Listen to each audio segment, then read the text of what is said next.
India आप तक समाचार, कड़वा लेकिन सच।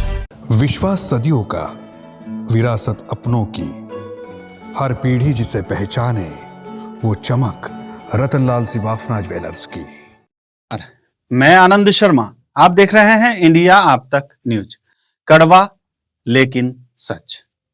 आज राजनीति का सबसे बड़ा सवाल यह नहीं है कि कौन किसके साथ आएगा, आज सवाल यह है कि कौन किसे बाहर करेगा। भाजपा में इन दिनों इनकमिंग का दौर है, युति का दौर है और उसी के साथ साथ कर्तव्यनिष्ठ कार्यकर्ताओं की अनदेखी का भी दौर है। जो लोग सालों से पार्टी के लिए पोस्टर लगा रहे थे, सभा में कुर्सियां लगा रहे थे, गालियां खा रहे थे, अब उन्हें बताया जा रहा है कि थोड़ा साइड हो जाओ, सीट ऊपर से आई है। भाजपा कार्यालय जलगांव के करीब 500 इच्छुक उम्मीदवार इंटरव्यू देकर बैठे हैं, लेकिन टिकट मिलेगी सिर्फ 50 या 55 को। अब सवाल है, बाकी 450 लोग कहां जाएंगे। राजनीति खालीपन बर्दाश्त बिल्कुल भी नहीं करती। जो यहां नहीं मिलेगा वो कहीं किसी और पार्टी में मिलेगा, और यही वजह है कि बगावत की सुगबुगाहट जो है वो दबे शब्दों खुले माहौल में महसूस की जा रही है। गुरुवार को नासिक में जिस इनकमिंग का विरोध हुआ, उससे साफ संकेत मिलता है कि नीचे का कार्यकर्ता अब चुप नहीं रहना चाहता है।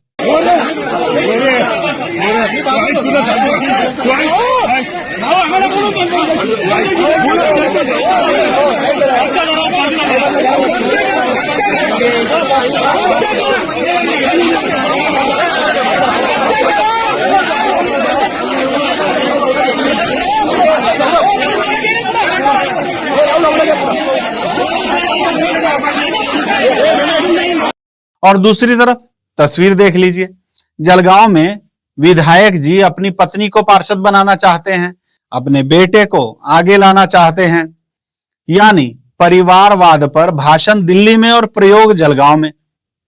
सवाल यह है कि कार्यकर्ताओं को क्यों नहीं संभाला जा रहा है, जिन्होंने पार्टी को खड़ा किया है, उन्हें ही क्यों किनारे कर दिया जा रहा है।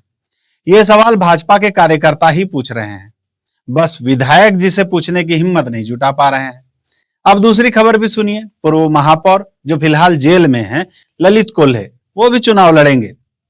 सिर्फ वही नहीं, उनका बेटा, उनकी पत्नी तीनों मैदान में होंगे, ऐसी खबरें मिल रही है। कैलाश अप्पा सोनवने भी अपने लिए 2 टिकट मांग रहे हैं, और भी बहुत सारे ऐसे लोग हैं।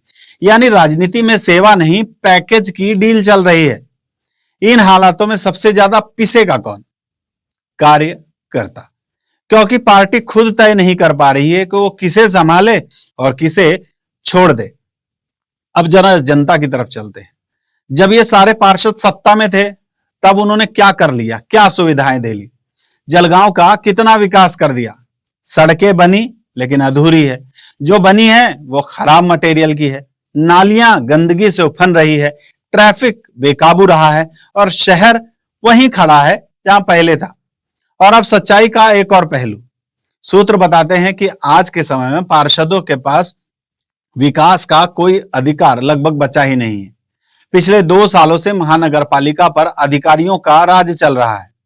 काम न नगर सेवकों ने किया, न अधिकारियों ने। अधिकारी मजे में रहे हैं और नेता बयानबाजी में, और इन सब के बीच जनता बस इंतजार करती रही है। अब शायद जनता को इंतजार नहीं, फैसला करना पड़ेगा, क्योंकि अगर हर बार झंडा बदले, चेहरे बदले, लेकिन सिस्टम वहीं रहेगा, तो फिर शहर कभी आगे नहीं बढ़ेगा। सवाल अब सिर्फ नेताओं से नहीं है, सवाल अब जनता से भी है। मैं आनंद शर्मा, इंडिया आप तक न्यूज से, कड़वा लेकिन सच। जय हिंद।